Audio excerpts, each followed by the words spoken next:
بسم الله الرحمن الرحيم والعاديات ذبحا فالموريات قدحا فالمغيرات صبحا فعسرن به نفعا فوسطن به جمعا إن الإنسان لربه لكنود وإنه لحب الخير لشديد أفلا يعلم إذا بوصر ما في القبور وحصل ما في الصدور إن ربهم بهم يومئذ لخبير صدق اللہ العظیم۔ چاہیں تو یوں سمجھ لیں کہ اس کی اور دوسرے آرگنائزیشنز کی بنیادی جو فرق ہے وہ یہ ہے کہ ہم لوگ ڈاکٹرز کو دین کا پیغام یاد دلانا چاہتے ہیں اور ان کو اس سے قریب لانا چاہتے ہیں، کیونکہ الحمدللہ ہم سب مسلمان ہیں، ہم سب اسلام پر عمل بھی کرتے ہیں، سمجھتے بھی ہیں، کوئی زیادہ کوئی کم، لیکن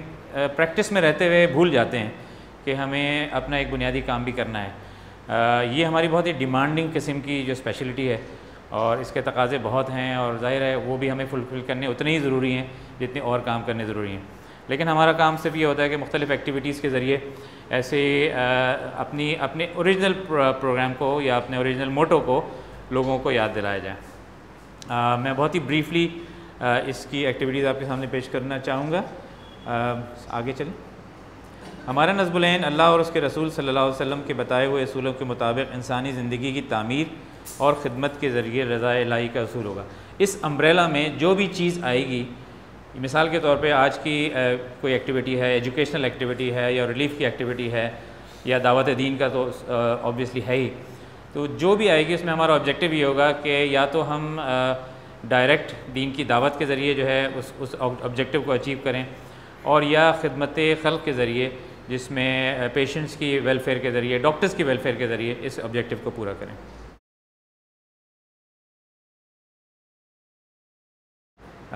دعوت دین جو ہے وہ کسی بھی انسان کی فرضیت جو ہے کسی بھی انسان پہ ختم نہیں ہو جاتی، چاہے وہ انسان اعلیٰ سے اعلیٰ تعلیم یافتہ ہو یا انتہائی جاہل ہو، کسی بھی شعبے سے تعلق رکھنے والا ہو، مرد ہو عورت ہو۔ یہ قرآن کی ایک آیت اس میں کوٹ کی گئی ہے، وَيَنْهَوْنَ عَنِ الْمُنْكَرِ وَلْتَكُن مِّنكُمْ أُمَّةٌ يَدْعُونَ إِلَى الْخَيْرِ وَيَأْمُرُونَ بِالْمَعْرُوفِ وَيَنْهَوْنَ عَنِ الْمُنْكَرِ وَأُولَٰئِكَ هُمُ الْمُفْلِحُونَ۔ تم میں سے کچھ لوگ تو ایسے ضروری رہنے چاہیے جو نیکی کی طرف بلائیں اور بھلائی کا حکم دیں اور برائیوں سے روکیں، جو لوگ یہ کام کریں وہی فلاح پائیں گے۔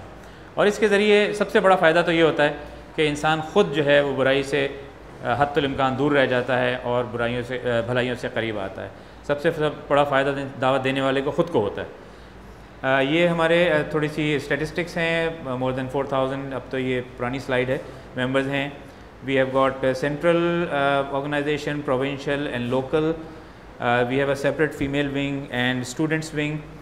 We hold regular biennial conventions, general body meetings and یہ ہمارا آرگنائزیشن اسٹرکچر ہے۔ آگے چلیں، میں بہت ڈیٹیل میں نہیں جاؤں گا۔ یہ وہ 3 پلرز ہیں جس پہ پیما کام کرتی ہے۔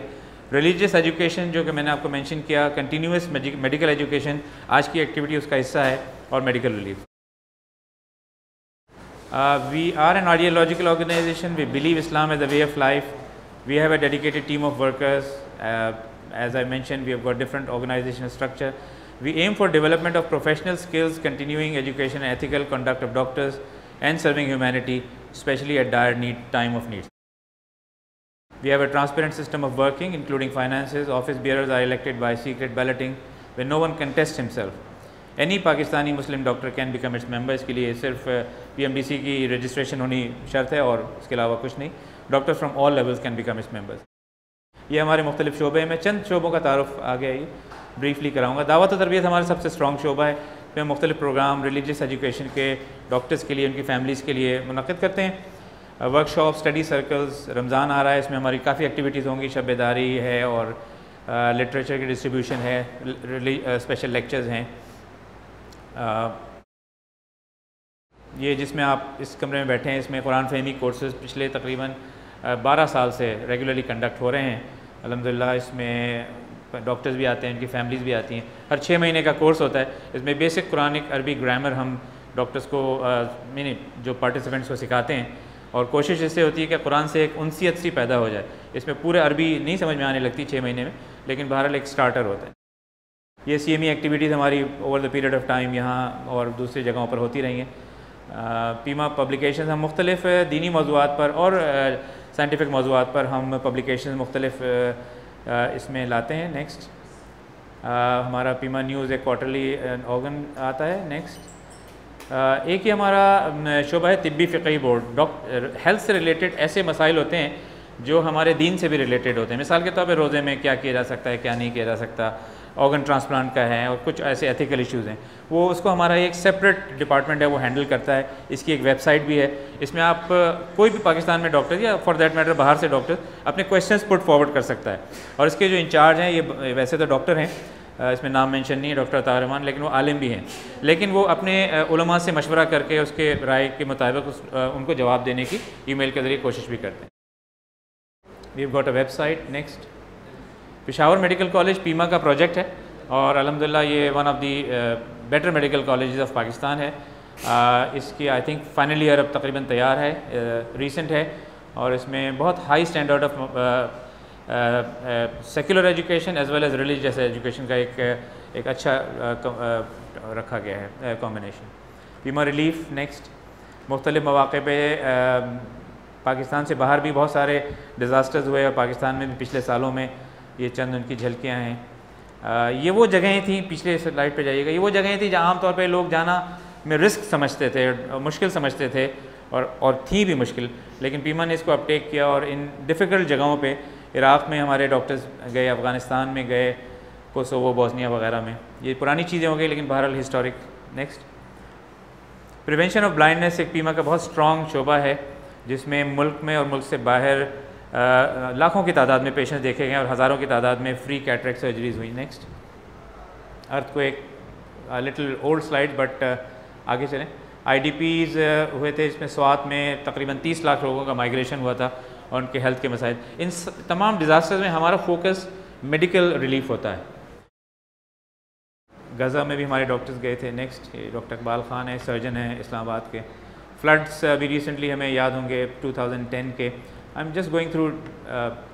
سو the message is for all those who have not been familiar with PIMA to join to promote medical activities including health services, education and research.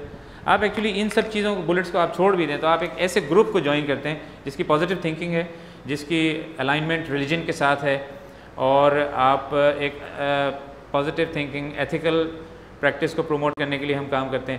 تو just being a member you actually support that, yes I support these activities basically. So we encourage you to join PIMA and with these words I thank you. Imran کا introduction جو ہے وہ بہت لمبا ہے اور آج میں تھوڑا سا ڈفرینٹ ذرا سا پرسپیکٹیو رکھوں گا. I'll ask my friend Imran Nizami to introduce himself very briefly because otherwise he'll consume the whole lecture time. Basically اس وقت ریاض میں ہے, consultant in pulmonary and transplant medicine, Dow کے گریجویٹ ہیں 1987 کے, so is 1 year junior to us. اور ان کی بیسک ٹریننگ جو ہے USA میں ہوئی ہے for about 15 years in pulmonary medicine, critical care medicine اور ٹرانسپلانٹ میڈیسن. لیکن پھر بھی میں چاہوں گا کہ عمران تھوڑا سا اپنے بارے میں ضرور بتائیں. Thank you very much. Introduce myself anymore. I'm a Dow graduate from 87. I'm a trained pulmonologist and intensivist, worked in USA for some time and now I'm working in Saudi Arabia. I will discuss with you a topic that I call as my liver is making me short of breath. And in this topic what we will look at is what I call as a liver-lung axis. In liver-lung axis we have two categories of disorders. One of them are the diseases that directly affect both lungs and the liver, and I'm not going to go into the detail of those diseases because these are one disease that will affect both liver and lung together. What I want to discuss with you are the disorders that happen in patients that already have chronic lung disease. And the first group that I mentioned, I will not discuss in the details, are the diseases like alpha-1 antitrypsin deficiency, in which you have emphysema as well as cirrhosis of liver, cystic fibrosis, sarcoid, hereditary hemorrhagic telangiectasia, and amiodarone toxicity, and you can go on and on with that. What I will discuss are these 4 topics in my talk. What alterations happen in the gas exchange in patients that already have chronic liver disease like cirrhosis of liver. We will go into some details of the hepatic hydrothorax, We will also discuss hepatopulmonary syndrome as well as the portopulmonary hypertension. The alteration in gas exchange are extremely common, and there was one series that was published in 2003, and they looked at 100 consecutive patients that presented to them with cirrhosis of liver, and in half of those patients they noticed that they have abnormal PO2 or PCO2. Most of them had increased AA gradient, and up to 10%, like 1 in 10 of them, were significantly hypoxemic, and their PO2 was less than 60. In this study, they did not say why each patient had this hypoxemia or hypocapnia, but this study highlights that the lung disorders are extremely common in patients that have chronic liver disease. Next slide, please. The first thing that you will see most commonly in your practices is what we call as the hepatic hydrothorax. Hepatic hydrothorax is defined as collection of more than 500 cc's of fluid in the pleural space. In these patients, to make a diagnosis of hepatic hydrothorax, they should have an absence of primary cardiac or pulmonary disease. And you see this disorder very frequently. About 10% of the patients with advanced cirrhosis of liver, you will find hepatic hydrothorax. Now, some of us believe that the hepatic hydrothorax happens only if you have ascites. Hepatic hydrothorax can happen in the absence of ascites as well. Next slide, please. Now also, most of the time we see hepatic hydrothorax on the right side, and it is also a common belief that the hepatic hydrothorax can only happen on the right side of the chest. But most of the time that is true. 85% of the patients you will see hepatic hydrothorax on the right side of the chest, but in 13% of the patient it can be only left-sided without any pleural effusion on the right side. And about 2% of the patient it's bilateral. This is a chest X-ray that you commonly see with a patient who has a right-sided pleural effusion. Now this cannot necessarily be hepatic hydrothorax, it can be pleural effusion from any cause. What you're seeing is the blunting of the right costophrenic angle and some pleural effusion. Next slide, please. So how do we laboratorily diagnose hepatic hydrothorax? There are certain criteria for diagnosing hepatic hydrothorax by the laboratory findings. Most of these hepatic hydrothoraces are relatively acellular. So if you happen to cell the cell count on these on this fluid, you will see less than 500 cells per cubic millimeters. The protein content is also very low because it's a transudative type of effusion. You have only 2.5 grams per deciliter of the protein. The total protein fluid to serum albumin ratio, serum protein ratio is low, less than 0.5. And the LDH serum to pleural fluid ratio is also low. It's 0.5, but according to the Richard Light criteria, it should be less than 0.6. If you happen to check the albumin gradient, the serum to pleural fluid albumin gradient is more than 1.1, and the serum and the amylase level of the pleural fluid, of course, will be low. Next slide, please. Now, why these patients develop hepatic hydrothorax, or why patients with cirrhosis of liver develop pleural effusion? This has been a center of debate, and there are many theories that have been put forward as to why this is happening. One theory is that there is azygous vein hypertension which causes formation of some collaterals, and from those collaterals the fluid oozes out into the pleural space. But the most widely accepted theory for the development of hepatic hydrothorax is the transfer of peritoneal fluid into the pleural space via the diaphragmatic defects. And actually there are many studies that have actually done thoracoscopic visualization, and not only there are microscopic defects, some of these defects are actually macroscopic. They were able to see those defects and repair those defects when they did the thoracoscopic surgeries. The other possible mechanisms are the passage of fluid from the peritoneal to the pleural space via lymphatics. And of course, these patients have low albumin, so they can seep the fluid because of the hypoalbuminemic or hypotonic stage, and the leakage of lymphatic fluid from the thoracic duct. But as I mentioned, the most widely accepted theory is this transdiaphragmatic defects, through which the fluid migrates from the ascitic fluid to the pleural fluid. Now, the next question would be, if your patient has a cirrhosis of liver and comes with pleural effusion, should you tap it or you should not tap it? The importance of tapping the pleural effusion can be derived from this study that was published in 2001. And they looked at 60 of their patients that presented to them with end-stage liver disease and had pleural effusion. When they tapped it, 1/3 of these patients, they were able to find a diagnosis other than hepatic hydrothorax. So that brings the importance that we should do a diagnostic thoracentesis in these patients. And we should not assume that every fluid that happens in the patients with liver disease is hepatic hydrothorax. And this is a TB endemic area, and this study was a study that was not done in the eastern countries. It was done in one of the western countries, and they did find tuberculosis, parapneumonic effusion, adenocarcinoma, and subacute bacterial what do we call it? It's not an subacute bacterial, it will be in my next slide. It is the PIMA, subacute bacterial empyema, that can also happen in these patients. What is also more important in this study is that if you have left-sided pleural effusion in a patient who has liver disease, you should be even more suspicious, because it's only 12% of the time that you will have the left-sided effusion.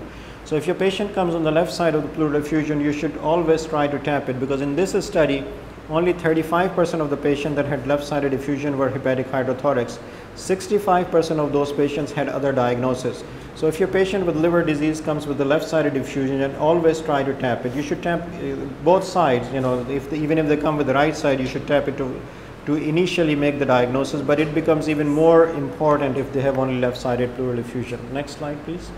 How do you treat it? You treat it very similar to what you treat SBP with third-generation cephalosporins. And this entity has a very high mortality. It has a mortality of up to 20%. Next slide, please. Now let's go to the management of the hepatic hydrothorax, because it is a very common entity. How do you manage it? You manage it by trying to achieve a negative sodium balance. You advise your patient to take the low sodium diet, which is all very, 2 grams sodium is very difficult to give, but if you can, you also give them diuretics. The combination of diuretics is spironolactone and Lasix, and the ratio is around 10:4. So if you're giving 100 milligram of spironolactone, you give them 40 milligrams of Lasix. If you're giving 50, you give 20, and so forth. Your goal is to increase the renal excretion of sodium to 120 milliequivalents of sodium per day. And you can do that by checking their spot urine sodium and then volume of urine that they make, and try to achieve this goal. I can tell you it's very difficult to achieve, because if you diurese them that much, they usually go into encephalopathy and you have to back off on diuresis. And there are case reports of using other agents as well. Next slide, please. Now, what is the indications for thoracentesis? One we mentioned is the diagnostic. The first time you see a patient with pleural effusion, you make the diagnosis.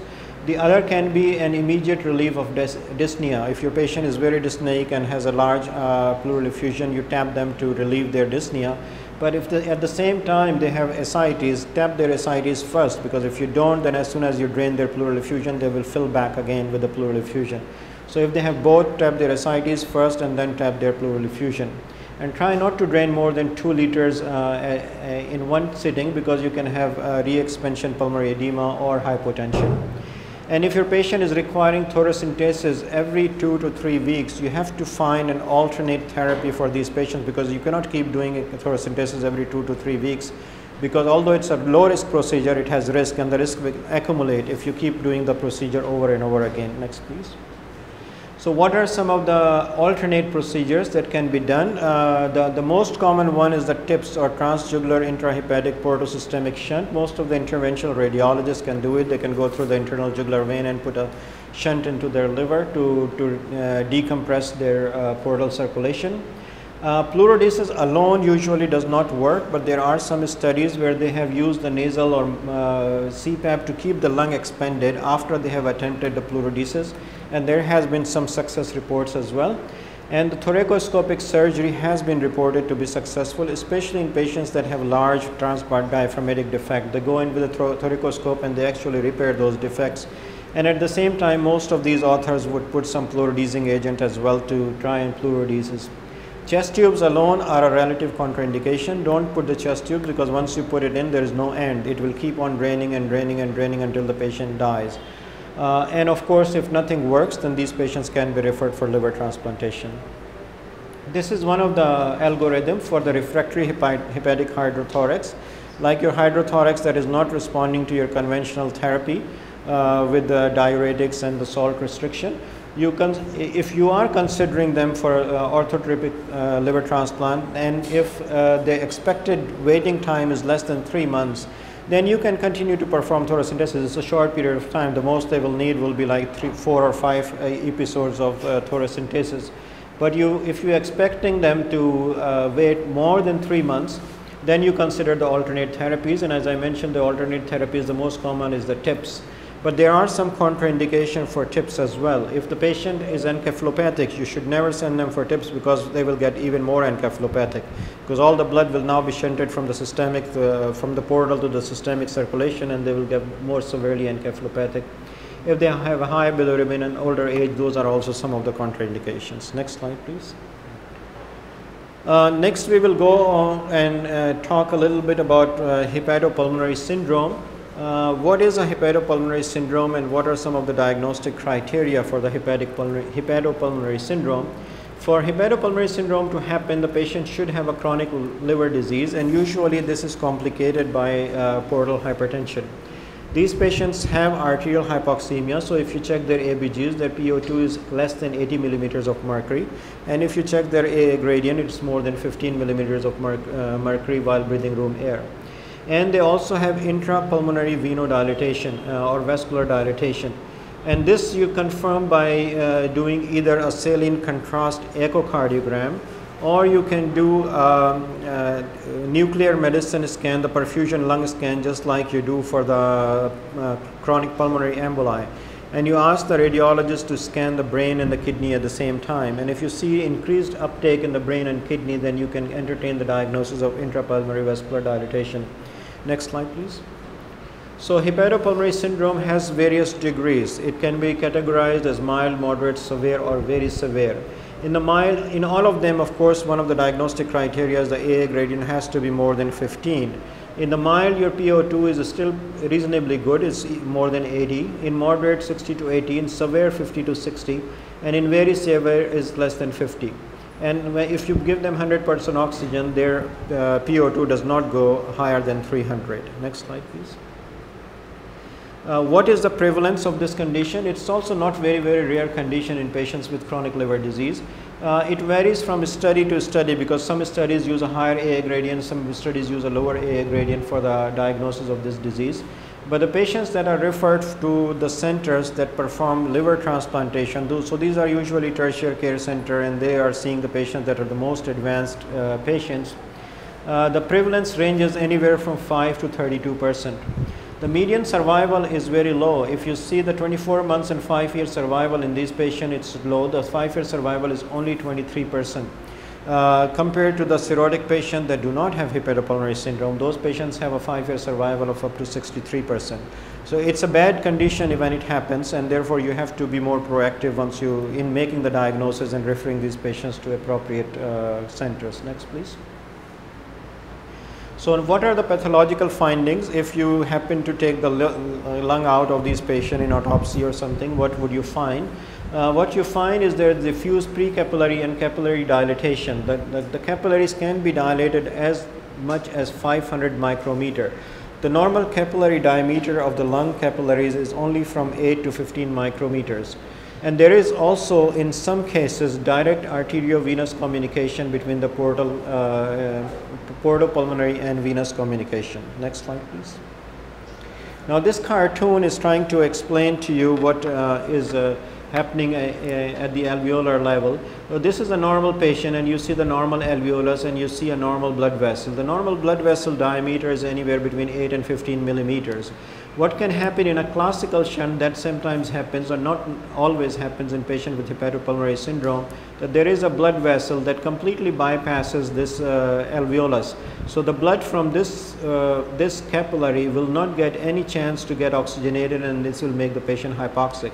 However, what is more common in hepatopulmonary syndrome is the dilatation of these vessels. So if the vessels dilate, the RBCs that are in the middle of this vessel will not have a chance to get fully oxygenated, because the oxygen will have to travel a very long distance to reach the center of this vessel. Therefore, just by dilatation of these vessels, the part of the RBCs will be oxygenated and part of them will not be oxygenated, and this will cause them to become hypoxic. Next slide, please. Continuation of the pathophysiology, the perfusion defects that we see in these patients with hepatopulmonary syndrome can be multifactorial as well. There is vascular dilatation, as I mentioned earlier. There is also high cardiac output state in the liver patient. You know, the liver patients are vasodilated, therefore their cardiac outputs are usually very high, as opposed to 5 liters, 8 or 10 liters of cardiac output. So there is a very rapid transit of the RBCs through the lungs because their cardiac output is high, and because of this rapid transit they may not be able to pick up the oxygen. They also have impaired hypoxic vasoconstriction, and they also may have direct AV communication causing the true shunt. Next slide, please. What are some of the clinical features of hepatopulmonary syndrome? These patients, as I mentioned, always have underlying liver disease, and most of them have portal hypertension as well. About 20% of them will present with dyspnea, and one of the characteristic feature of these patients is what we call as platypnea or orthodeoxia.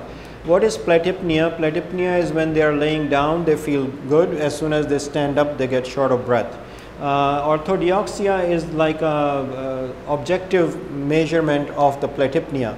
So these patients will have a relatively normal oxygen level when they are laying down. If you have them stand up, their oxygen saturation will drop.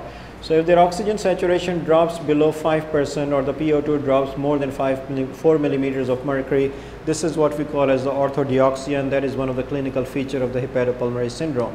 Most of these patients also will have the skin nail changes and spider nevi.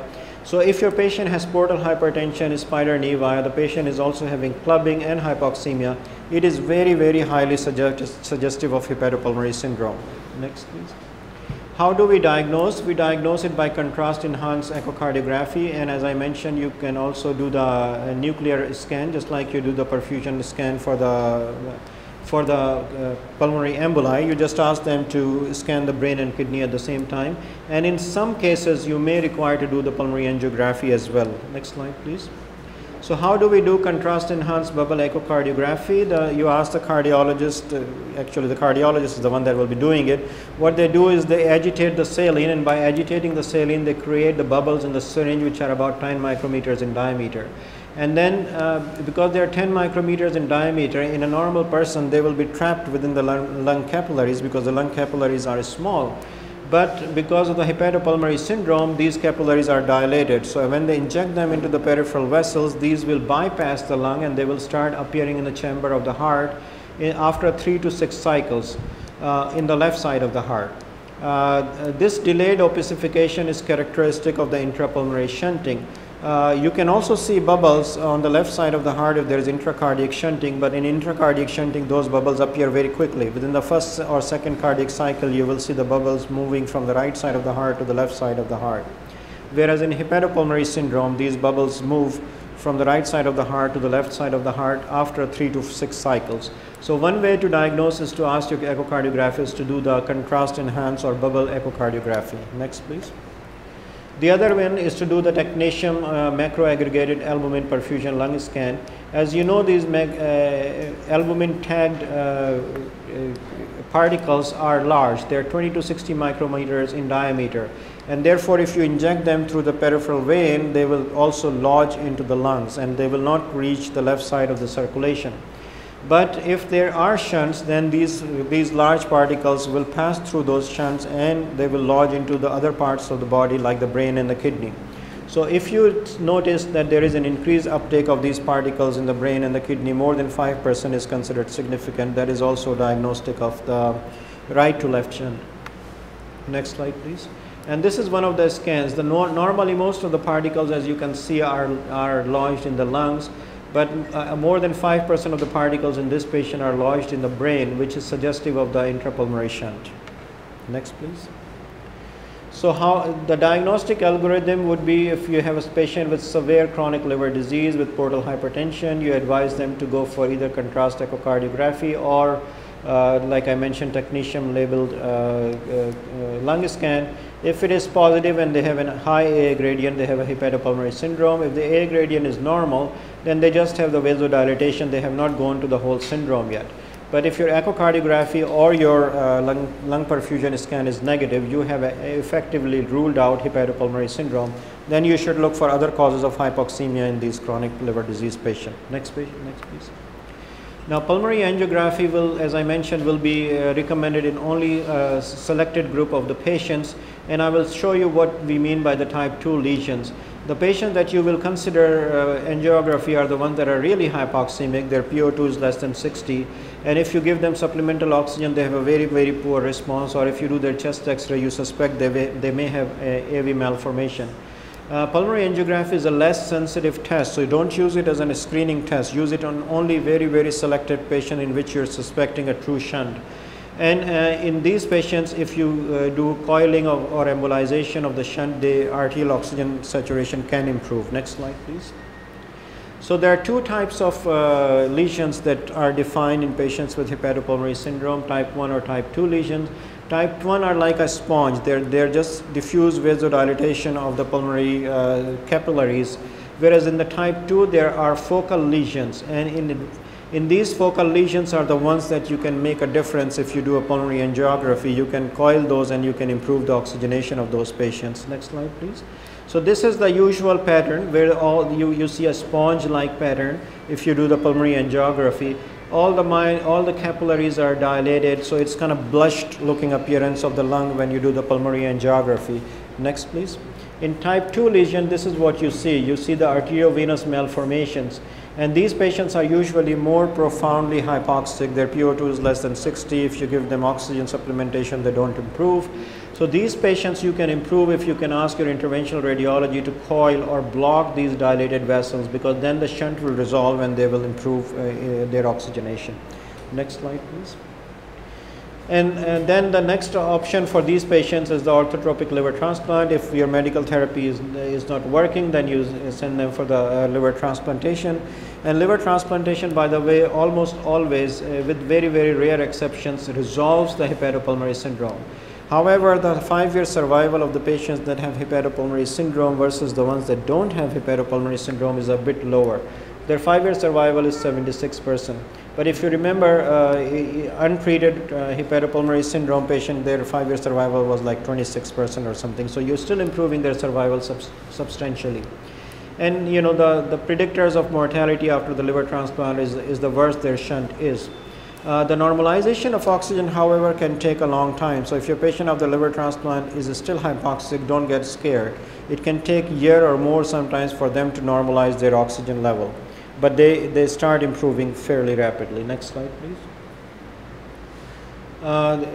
What are the effects of hepatopulmonary syndrome on the liver transplant? As I said, most of the patients after the liver transplant will normalize. There are occasional case reports, and less than 1% or 2% of them did not have complete resolution of the hepatopulmonary syndrome. And recurrence of the hepatopulmonary syndrome also is extremely rare. I found only one case report where the hepatopulmonary syndrome recurred after the transplant, but this patient actually developed non-alcoholic steatotic hepatitis recurrence after the transplant. So it's not clear whether it happened because of the recurrence of the disease rather than recurring because of the lung problem. Next entity that you will see in your patient is called the portopulmonary hypertension. Portopulmonary hypertension is the development of pulmonary hypertension in patients that have underlying portal hypertension. They don't necessarily have to have cirrhosis. Most of them have cirrhosis, but portal hypertension in the absence of cirrhosis can lead to portopulmonary hypertension. So some of the diagnostic criteria, they have to have portal hypertension, as I mentioned, and they have to have right heart catheterization abnormalities. Their mean pulmonary artery pressure has to be more than 25, pulmonary vascular resistance more than 20, and their pulmonary capillary wedge pressure has to be less than 15. Next slide, please. Now this portopulmonary hypertension belongs to the class of the pulmonary hypertension which we call as a PAH group 1. PAH group 1 also called the precapillary pulmonary hypertension, and it is in the same group that you have the idiopathic pulmonary hypertension or congenital heart disease patients. And their treatment is very similar. Next slide, please. This is a slide that shows the pathogenesis of pulmonary hypertension. So if the individual has a risk factor which includes portal hypertension in addition to the collagen disease, etc., etc., and they are susceptible, they initially develop hypertrophy of the smooth muscles, but later on they develop proliferation of all the levels of the blood vessel, leading to end-stage pulmonary hypertension. Excuse me. Next slide, please. And this is the histopathology of a patient who has pulmonary hypertension. As you can see, all the levels of the blood vessel are hypertrophied. You have intimal hypertrophy, muscle hypertrophy, as well as adventitial hypertrophy. Now, portal pulmonary hypertension can be diagnosed by echocardiogram, where echocardiogram is a very good screening test for the patients with portal pulmonary hypertension. And the right ventricular systolic pressure of more than 50 has a high predictive value. In these patients, about 65% of the patients will have pulmonary hypertension. So if you're suspecting it, send them for echocardiogram. And if their RV systolic pressure is more than 50, then you can ask your cardiac colleagues to do the right heart catheterization. Next slide, please. It is again classified into mild, moderate, and severe, with mild being the pulmonary artery pressure between 25 and 35, moderate between 35 and 45, and severe more than 45. Next slide, please.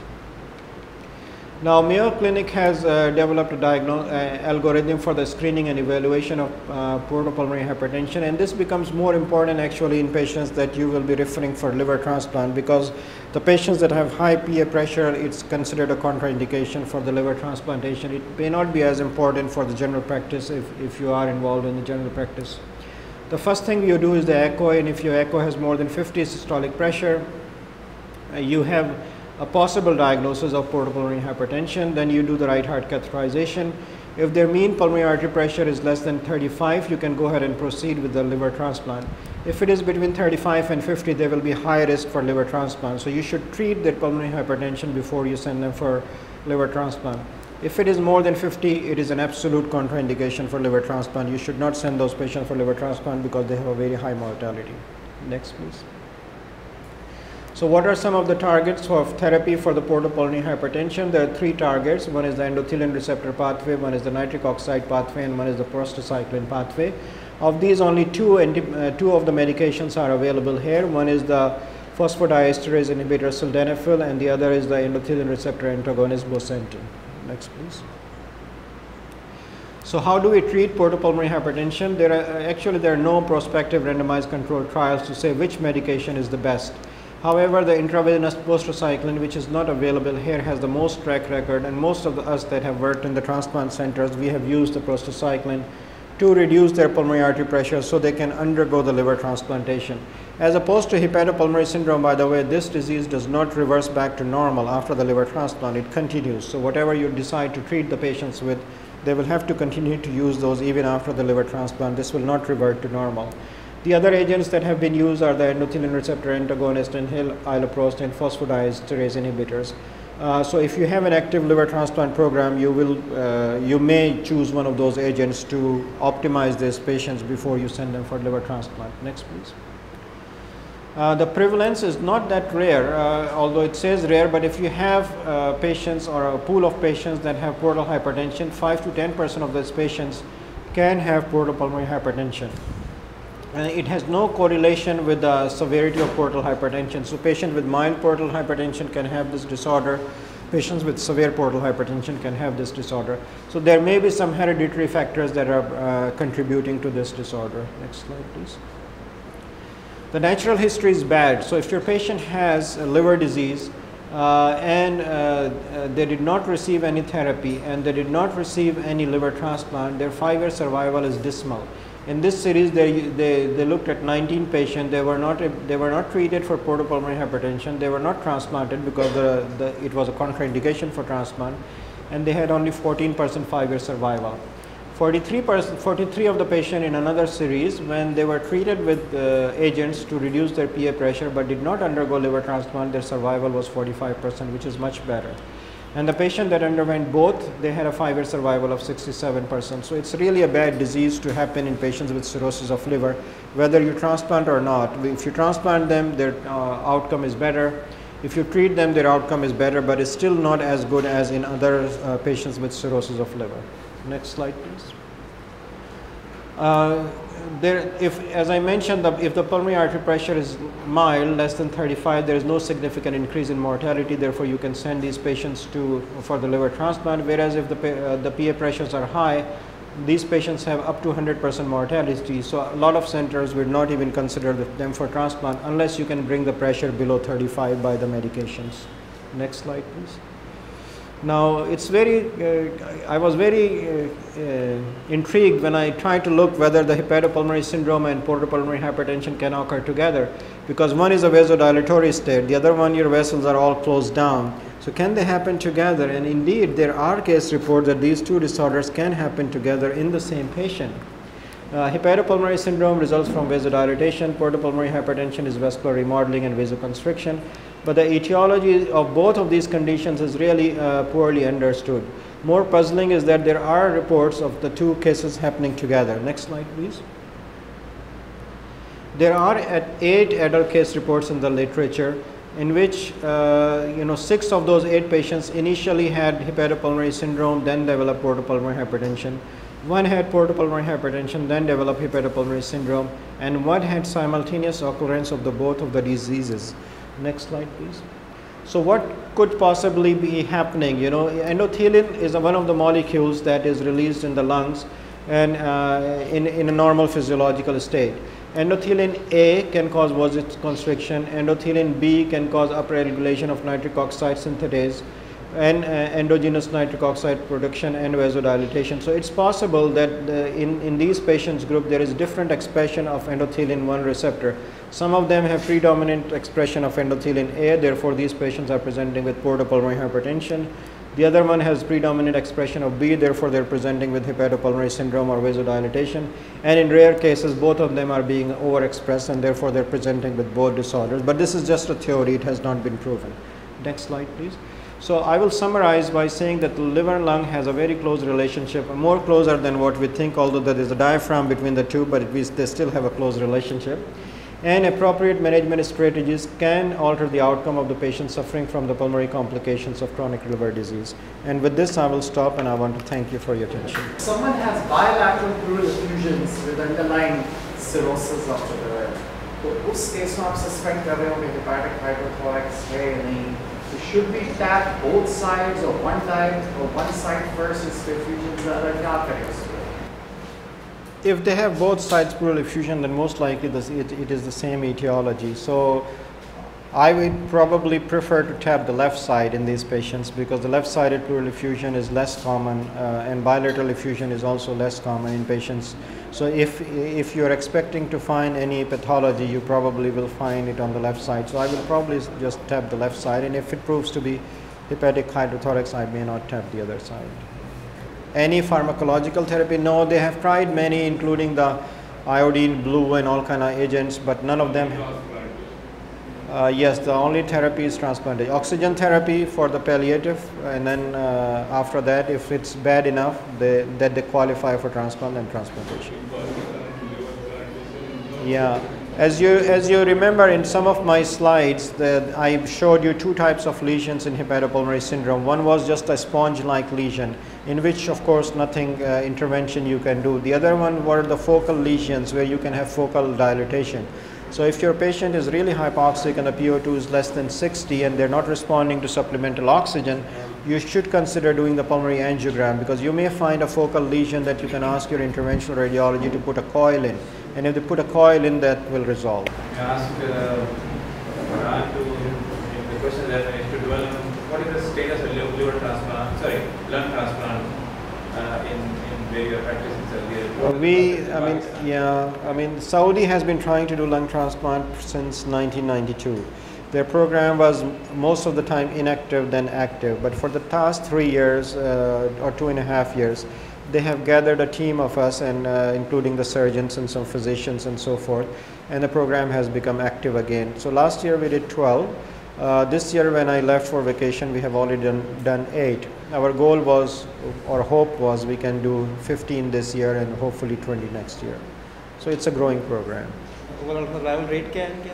Overall survival rate is very similar to the international standards. Our 1-year survival is 80%, and our 5-year, we haven't gone to 5-year yet, so I cannot tell, but our 1-year survival is 80%. Do they accept non-Saudi as well? If they bring with them a royal order, the royal order has to say that their expenses will be bared by Sometimes if, like for example, if Pakistan invests or our president says I will bear the expenses, then they can be considered, yeah, because it's free of cost, so somebody has to bear the expense of it. What are the diseases that you're doing mostly? It's different actually. In US we used to have mostly COPD patients, but here there is a lot of bronchiectasis in young that we are seeing, and most of our patients are actually less than 30 years old with bilateral bronchiectasis. A few of them were cystics, but most of them had non-cystic bronchiectasis. Looks like genetic disorders. Some disorder, we don't know what it is. Is there any importance of pleuroperitoneal shunt in Islamic hydrocephalus? Pleuroperitoneal, no. If you remember, the most pronounced or most accepted pathogenesis of this is the diaphragmatic defects. So if you put the pleuroperitoneal shunt, it's not going to work because the fluid will keep moving up and down just like it's moving up and down before.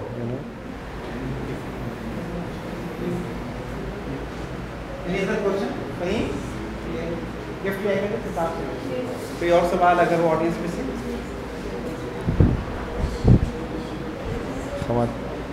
Looks like the ladies did not understand my talk or understand all of it. Yes. On living donor and deceased liver donor. I mean, not deceased, but a part of the liver being the liver. And the whole liver. A lot of literature. A lot of literature. The liver is a very, very forgiving organ. So if you even have like 25% of liver left, the rest of it grows. So living related liver is being done a lot actually. You take one lobe of the liver from one of the family member and you give it to the individual, and their outcome is actually similar or better.